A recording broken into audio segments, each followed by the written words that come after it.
Jennie and welcome back sa aking channel! So, kung bago ka lang sa channel ko, so don't forget to like, share, subscribe, at huwag mo na rin kalimutan ang notification bell para lagi ka updated sa mga videos na i-upload ko.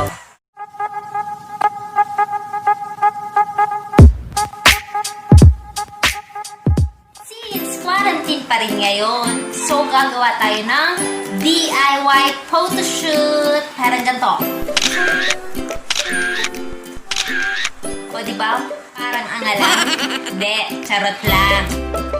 So, yun na nga guys. I-share ko sa inyo yung aking top 5 DIY photoshoot ideas ko na ginawa ko lang dito sa aming bahay. And hindi ko na patatagalin pa, so please keep on watching.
That's it guys. So sana nagustuhan nyo yung i-share kong top 5 DIY photoshoot ideas na ginawa ko lamang dito sa aming bahay. If you like this video, so don't forget to like, share, subscribe, at huwag mo na rin kalimutan ang notification bell para lagi ka updated sa mga videos na i-upload ko.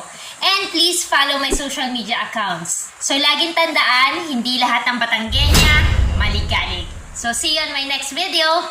Bye-bye!